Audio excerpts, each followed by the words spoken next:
BBC প্রবাহে আপনাদের সবাইকে স্বাগত জানাচ্ছি। আমি শারমিন রমা। শুরুতেই দেখে নেব আজ কি থাকছে। ইসরায়েলে এবার ইতিহাসের সবচেয়ে ভয়াবহ হামলা চালালো ইরান। ডিমোনা, তেল আবিবে তেহরানের মিসাইল বৃষ্টি, সুপার হেভি ড্রোন মিসাইল ব্যবহারের দাবি আইআরজিসি। ইরান ইসরায়েল যুদ্ধে উত্তেজনা চরমে।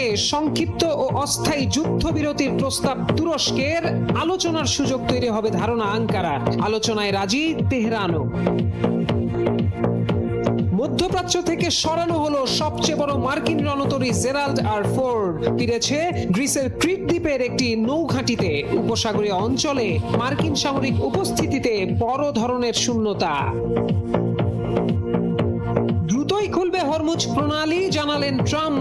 ইরানের সঙ্গে দ্রুত আলোচনার তাগিদ। গুরুত্বপূর্ণ জলপথটিতে যুক্তরাষ্ট্র ও ইরানের যৌথ নিয়ন্ত্রণ দেখতে চান মার্কিন প্রেসিডেন্ট।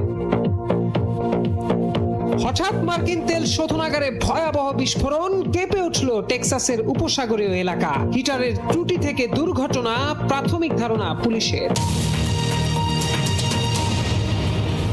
যুদ্ধবন্ধে ইরানের সঙ্গে ফলপ্রসূ আলোচনা হয়েছে বলে মার্কিন প্রেসিডেন্ট ডোনাল্ড ট্রাম্প দাবি করার পর আবার ইসরায়েলে ক্ষেপণাস্ত্র বৃষ্টি নামালো তেহরান। মঙ্গলবার ইরানের Islamic revolutionary guard corps IRGC তাদের চলমান প্রতিশোধমূলক অপারেশন ট্রু প্রমিস 4 এর ৭৮তম ধাপের ঘোষণা দিয়েছে।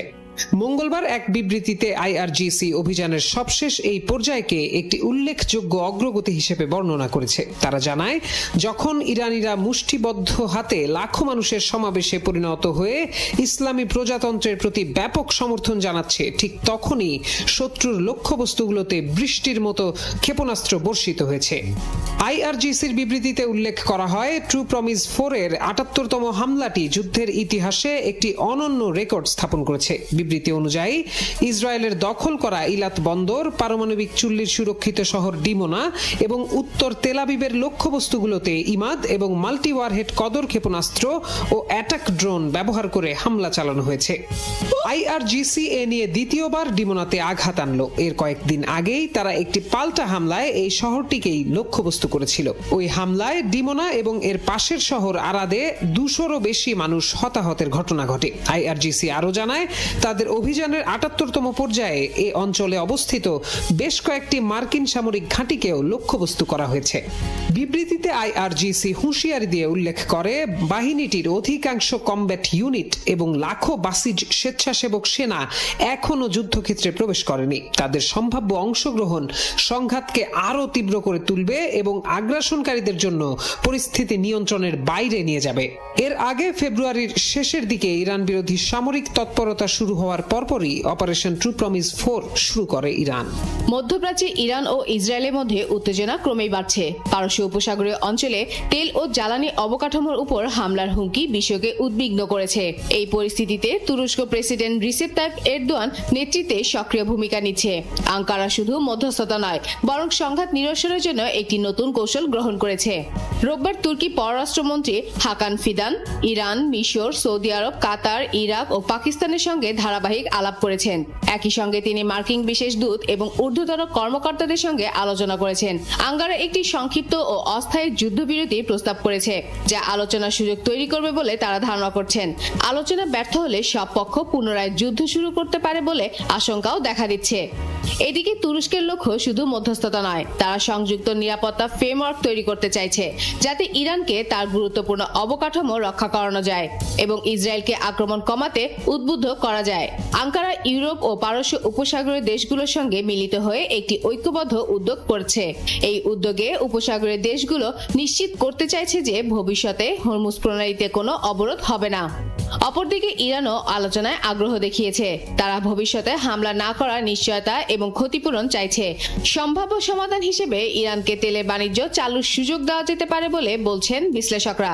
ট্রাম্প প্রশাসন ইতিমধ্যে কিছু নিষেধাজ্ঞা তুলে নিয়েছে, যা বাণিজ্যকে সহজ করে তুলবে। তুরস্কের এই পদক্ষেপ বিশ্বকে যুদ্ধের ঝুঁকি থেকে রক্ষা করতে সাহায্য করবে বলে বলছেন আন্তর্জাতিক মহল। যুদ্ধবিরতি, সংযুক্ত নিরাপত্তা ফ্রেমওয়ার্ক এবং আঞ্চলিক সহযোগিতার মাধ্যমে আঙ্কারা দীর্ঘমেয়াদী শান্তি স্থাপনের চেষ্টা করছে। তারা চাইছে সব পক্ষ আলোচনায় যুক্ত হয়ে স্থিতিশীলতার পথে অগ্রসর হোক। টানা 25 দিন ধরে চলছে ইরানের সাথে ইসরায়েল ও যুক্তরাষ্ট্রের সংঘাত। এর মধ্যে তেহরানের পাল্টা হামলায় নাজেহাল তেল আবিব। এছাড়া একের পর এক মার্কিন ঘাঁটিতে হামলা চালিয়ে নিজেদের শক্তিমত্তার প্রদর্শন করছে ইরান। এমন পরিস্থিতির মধ্যেই মধ্যপ্রাচ্য থেকে সরানো হলো বিশ্বের বৃহত্তম মার্কিন রণতরী জেরাল্ড আর ফোর্ড। গেল সোমবার মধ্যপ্রাচ্যে যুদ্ধকালীন অভিযানে অংশ নেওয়া বিশ্বের বৃহত্তম মার্কিন বিমানবাহী রণতরী ইউএসএস জেরাল্ড আর ফোর্ড গ্রিসের ক্রিট দ্বীপের একটি নৌঘাঁটিতে ফিরেছে। ফোর্ডকে সরিয়ে নেওয়ায় মধ্যপ্রাচ্যে মার্কিন সামরিক উপস্থিতিতে একটি বড় ধরনের শূন্যতা তৈরি হচ্ছে। গত ফেব্রুয়ারির শেষ দিকে ইরানের বিরুদ্ধে বড় ধরনের বিমান অভিযান শুরু করে যুক্তরাষ্ট্র ও ইসরায়েল। এই অভিযানে ফোর্ড ছাড়াও আব্রাহাম লিঙ্কন নামে আরেকটি মার্কিন বিমানবাহী রণতরী অংশ নেয়। কয়েক ডজন যুদ্ধ বিমান নিয়ে গঠিত এয়ার উইং সমৃদ্ধ দুই রণতরী ইরান অভিযানে অত্যন্ত গুরুত্বপূর্ণ ভূমিকা রেখেছে। মার্কিন সামরিক বাহিনী জানিয়েছে গত 12 মার্চ রণতরীটির লন্ড্রি রুমে লাগা আগুনে 2 জন নাবিক আহত হওয়ার পাশাপাশি জাহাজের অন্তত 100টি সজ্জা মারাত্মকভাবে ক্ষতিগ্রস্ত হয়েছে। বিশ্ব রাজনীতির দাবার চালে এখন হরমুজ প্রণালী। এ নিয়ে ইরান ও যুক্তরাষ্ট্রের একের পর এক বার্তায় কাটছে না ধোঁয়াশা। যদিও কৌশলগতভাবে ইরানের গুরুত্বপূর্ণ এই প্রণালীর উপর মার্কিন প্রেসিডেন্ট ডোনাল্ড ট্রাম্পের নজর বহুদিনের। এবার এই প্রণালী নিয়ে নতুন দাবি করলেন মার্কিন প্রেসিডেন্ট। ট্রাম্প বলেছেন কৌশলগতভাবে হরমুজ প্রণালী খুব দ্রুতই খুলে দেওয়া হবে। তিনি আরো বলেন গুরুত্বপূর্ণ এই সমুদ্র পথের উপর যুক্তরাষ্ট্র ও ইরানের যৌথ নিয়ন্ত্রণ দেখতে চান তিনি। সোমবার মার্কিন সংবাদ মাধ্যম CNN কে এই কথা বলেন প্রেসিডেন্ট ট্রাম্প। হরমুজ প্রণালী কবে নাগাদ আবার খুলে দেওয়া হতে পারে এমন প্রশ্নের জবাবে ট্রাম্প বলেন ইরানের সঙ্গে আলোচনা যদি দ্রুত এগোয় তবে এটি খুব শিগগিরই খুলে দেওয়া যাবে। এতে যৌথভাবে নিয়ন্ত্রিত হবে। তিনি স্পষ্ট করে বলেন ট্রাম্প আর আয়াতুল্লাহ, যে আয়াতুল্লাহই হোক না কেন বা পরবর্তী আয়াতুল্লাহ যিনিই হন, তারা দুজন মিলে এই হরমুজ প্রণালী নিয়ন্ত্রণ করবেন। অন্যদিকে বিশ্বে স্পষ্ট কোনো সিদ্ধান্ত নেয়নি ইরান। এই প্রণালী বন্ধের সিদ্ধান্তেও দোটানায় রয়েছে তেহরান। এদিকে বিশ্বের মোট অপরিশোধিত তেল ও গ্যাসের 1/5 হরমুজ প্রণালী দিয়ে পরিবাহিত হয়। তবে গত 28 ফেব্রুয়ারি ইরানের উপর যুক্তরাষ্ট্র ও ইসরায়েলের হামলার পর গুরুত্বপূর্ণ এই সমুদ্র পথ কার্যত বন্ধ রয়েছে।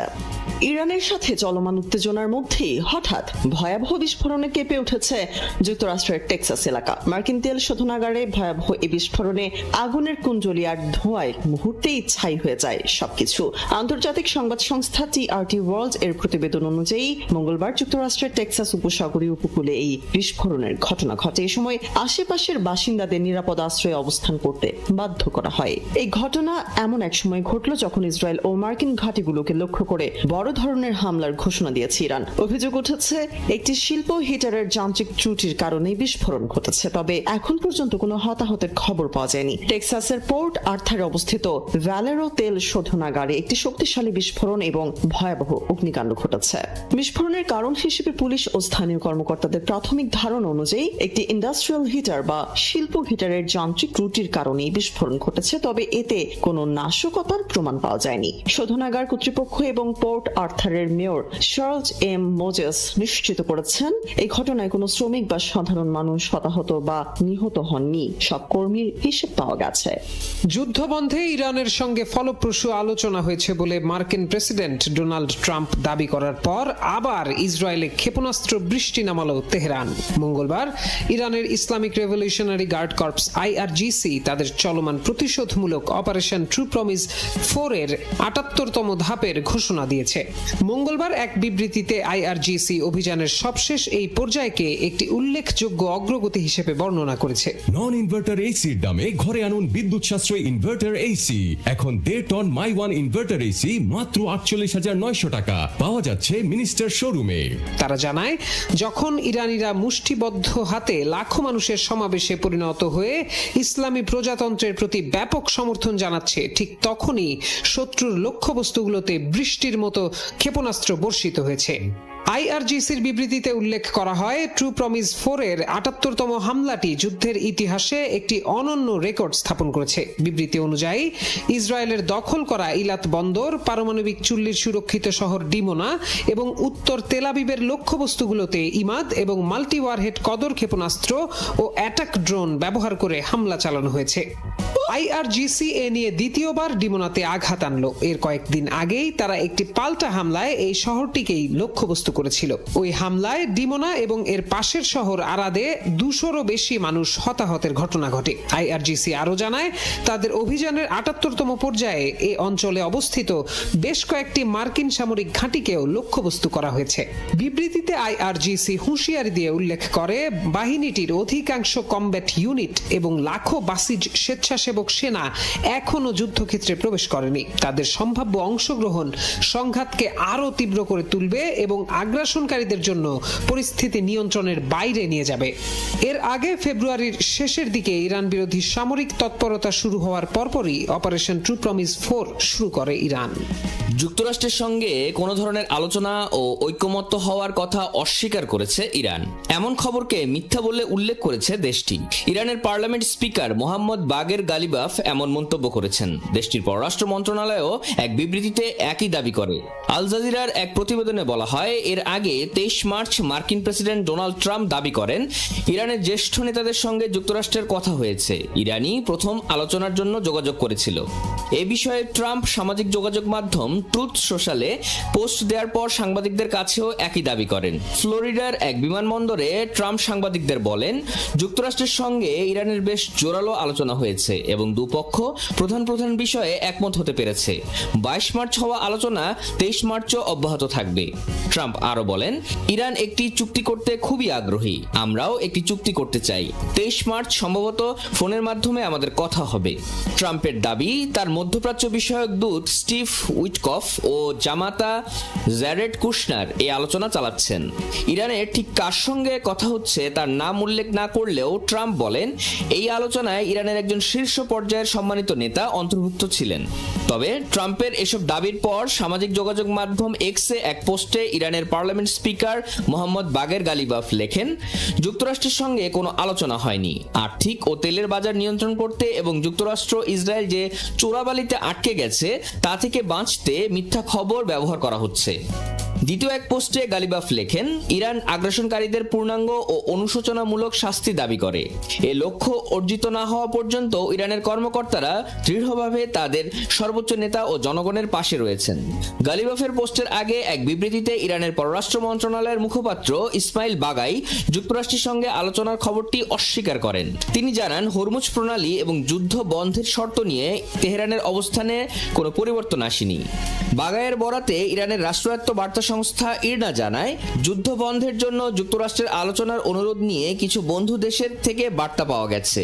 এদিকে বার্তা সংস্থা রয়টার্সের এক প্রতিবেদনে বলা হয়, ইরানের সঙ্গে যদি চুক্তি হয় তাহলে তখন হরমুজ প্রণালী কে নিয়ন্ত্রণ করবে? এমন প্রশ্নের জবাবে ট্রাম্প বলেন, এটি যৌথভাবে নিয়ন্ত্রণ করা হবে। তখন সাংবাদিকরা প্রশ্ন করেন, কারা এটা নিয়ন্ত্রণ করবে? তখন ট্রাম্প বলেন, হয়তো আমি অথবা আমি ও আয়াতুল্লাহ, পরবর্তী আয়াতুল্লাহ যিনি হন না কেন। 23 মার্চ মিসিসিপি অঙ্গরাজ্যের মেমফিসের উদ্দেশ্যে রওনা দেওয়ার আগে ফ্লোরিডার এক বিমানবন্দরে ট্রাম্প সাংবাদিকদের একথা বলেন। ট্রাম্প জানান, তিনি মোস্তফা খামেনিকে ইরানের সর্বোচ্চ নেতা হিসেবে গণ্য করেন না। ট্রাম্প দাবি করেন, ইরানে স্বয়ংক্রিয়ভাবে একটি শাসন ব্যবস্থার পরিবর্তন ঘটেছে। তবে আমরা এমন কিছু মানুষের সঙ্গে আলোচনা করছি যাদের আমি অত্যন্ত যুক্তিবাদী ও দৃঢ় বলে মনে করি। ইরানের ভেতরের মানুষেরা জানে তারা কারা।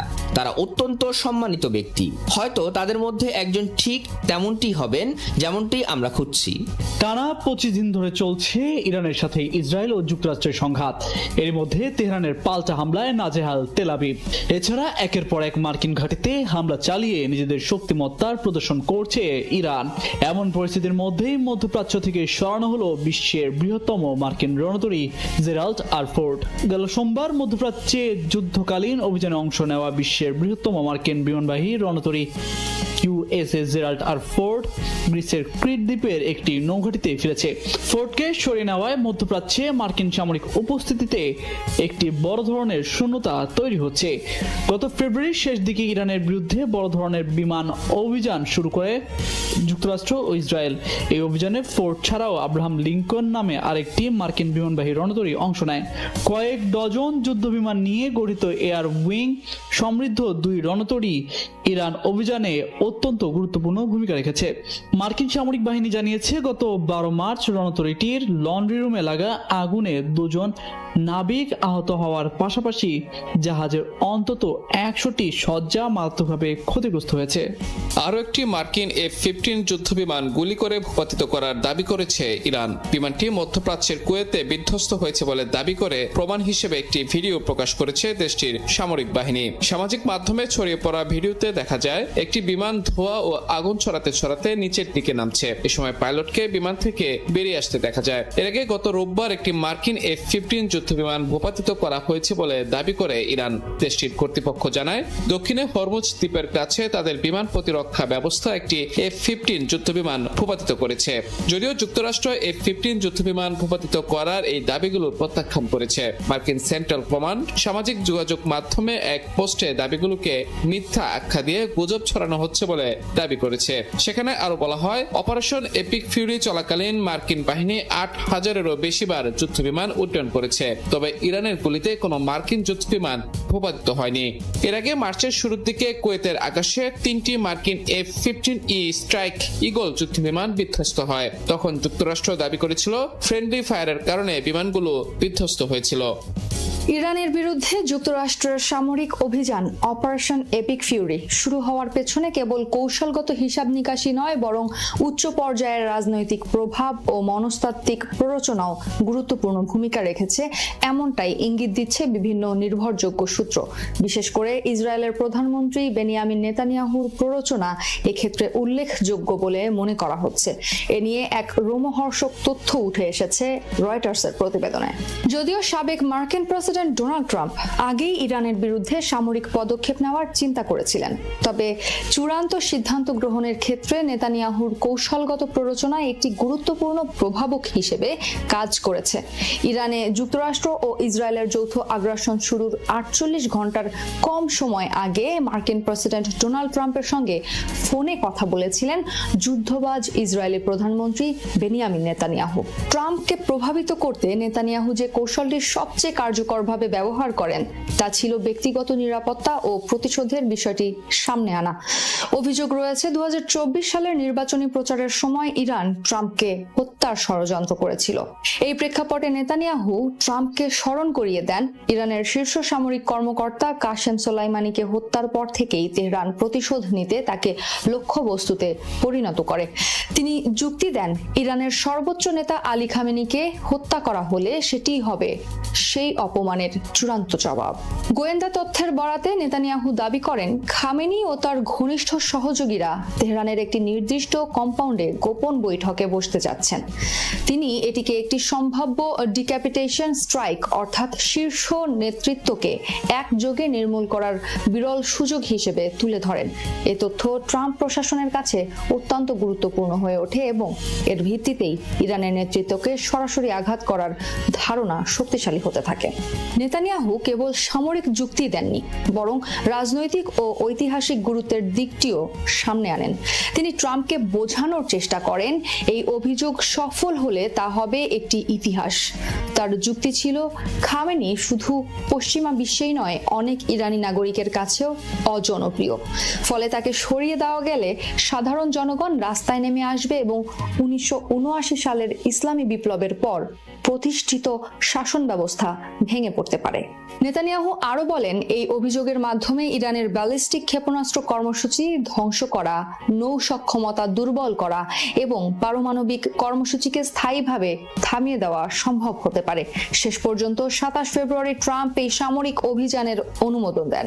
পরদিন 28 ফেব্রুয়ারি খামেনি নিহত হওয়ার ঘোষণা আসে, যা আন্তর্জাতিক অঙ্গনে ব্যাপক প্রতিক্রিয়া সৃষ্টি করে।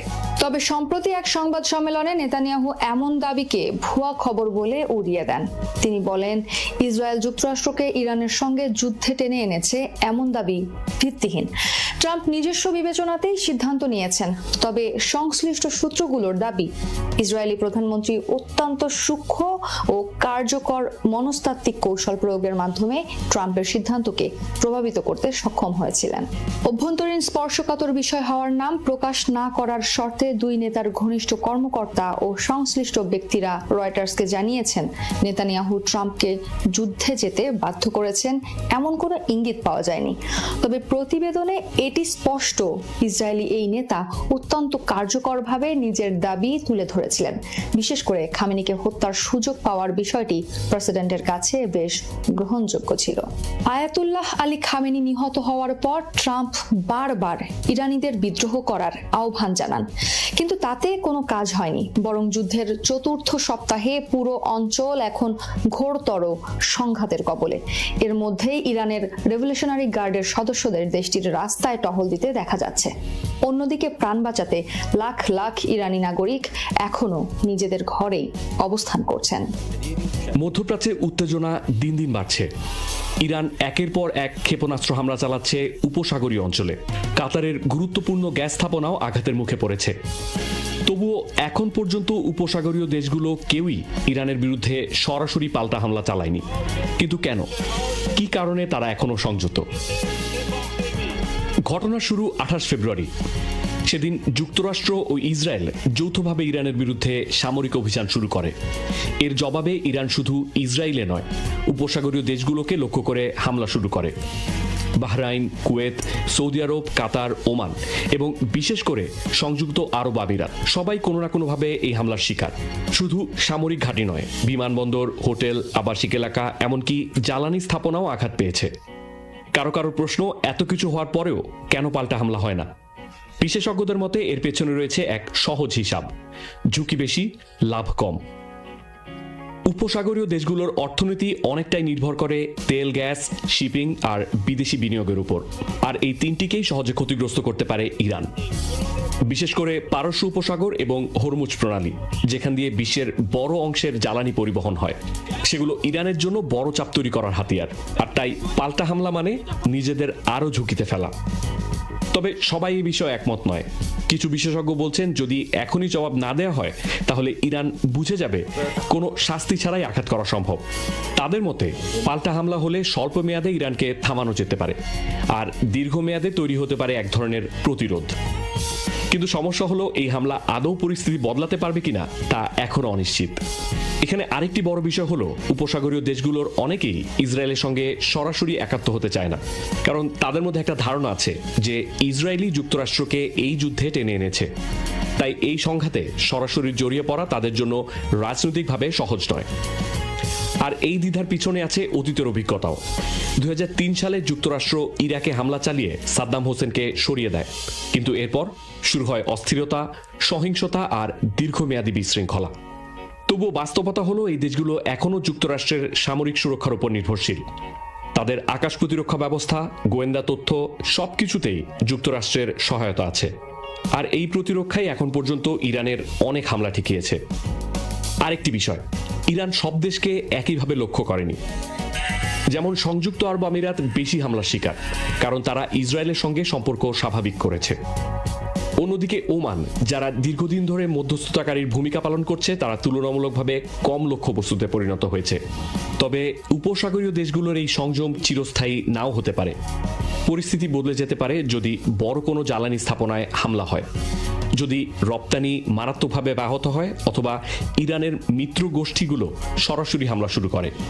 সেক্ষেত্রে যুদ্ধ শুধু যুক্তরাষ্ট্র বা ইসরায়েলের থাকবে না, বরং উপসাগরীয় দেশগুলোর নিজেদের যুদ্ধে পরিণত হতে পারে। বিশেষজ্ঞদের মতে ইরানের এই কৌশল খুবই ঝুঁকিপূর্ণ। তারা মনে করেন শেষ পর্যন্ত উপসাগরীয় দেশগুলো আর অনির্দিষ্টকাল হামলা সহ্য করবে না, বিশেষ করে যদি বেসামরিক লক্ষ্যবস্তুতে আঘাত অব্যাহত থাকে। এবং তখন শুরুতে বিরোধিতা করলেও নিজেদের নিরাপত্তার স্বার্থে তারা যুক্তরাষ্ট্রের সামরিক অভিযানে সমর্থন দিতে পারে। কম্বোডিয়া কম্বোডিয়ায় সামরিক বিমান বিধ্বস্ত হয়ে বড় ধরনের প্রাণহানির ঘটনা ঘটেছে, যা দেশটির সাম্প্রতিক ইতিহাসে অন্যতম ভয়াবহ দুর্ঘটনা হিসেবে বিবেচিত হচ্ছে। স্থানীয় সময় সোমবার সকালে পুয়ের্তো লেগুইজামোর কাছে লাতাগুয়া বিমান ঘাঁটি থেকে উড্ডয়নের কিছুক্ষণের মধ্যে কম্বোডিয়ার বিমান বাহিনীর একটি C-130H হারকুলিস বিমান ভেঙে পড়ে। এতে 100 জনের বেশি সেনা ছিলেন বলে ধারণা করা হচ্ছে, যার মধ্যে অন্তত 90 জন নিহত হয়েছে বলে বিভিন্ন সূত্র জানিয়েছে। বিমানটি দক্ষিণাঞ্চলের দুর্গম এলাকায় সৈন্য পরিবহনের মিশনে ছিল। সামাজিক যোগাযোগ মাধ্যমে ব্যাপকভাবে ছড়িয়ে পড়া ভিডিওতে দেখা যায় দুর্ঘটনাস্থলের উপর দিয়ে বিশাল ধূসর ধোঁয়ার কুণ্ডলী উঠছে এবং ঘন জঙ্গলে বিমানের চূর্ণ বিচূর্ণ ধ্বংসাবশেষ পুড়ছে আগুনে। আহতদের দ্রুত উদ্ধার করে নিকটবর্তী স্বাস্থ্য কেন্দ্রে নেওয়া হয়েছে। এদিকে এ ঘটনায় যুক্তরাষ্ট্রের নাম সামনে তুলে ধরা হচ্ছে, কারণ বিমানটি মূলত যুক্তরাষ্ট্র থেকে অনুদান হিসেবে পাওয়া, যার আনুমানিক মূল্য প্রায় $3 কোটি। এটি মূলত মার্কিন বিমান বাহিনীতে সিরিয়াল নাম্বার 830488 এর অধীনে পরিচালিত হতো। পরে এই বিমান কলম্বিয়াকে দেওয়া হয়। 2021 থেকে 23 সালের মধ্যে কলম্বিয়ার অ্যারোনটিক্যাল ইন্ডাস্ট্রি কর্পোরেশনের তত্ত্বাবধানে বিমানটির বডি বা কাঠামোর নির্ধারিত রক্ষণাবেক্ষণ করা হয়, যার মধ্যে পূর্ণাঙ্গ কাঠামোগত সংস্কার এবং ইঞ্জিনের আধুনিকায়ন অন্তর্ভুক্ত ছিল। প্রাথমিকভাবে ধারণা করা হচ্ছে যান্ত্রিক ত্রুটি, অতিরিক্ত ওজন বা অনুকূল আবহাওয়ায় দুর্ঘটনার কারণ হতে পারে। তবে কলম্বিয়া সরকার জানিয়েছে পূর্ণাঙ্গ তদন্ত শেষ না হওয়া পর্যন্ত নিশ্চিত কিছু বলা যাবে না। সবাইকে শুভকামনা জানিয়ে আমি শারমিন রমা আজ এখানেই বিদায় নিচ্ছি। ভালো থাকবেন।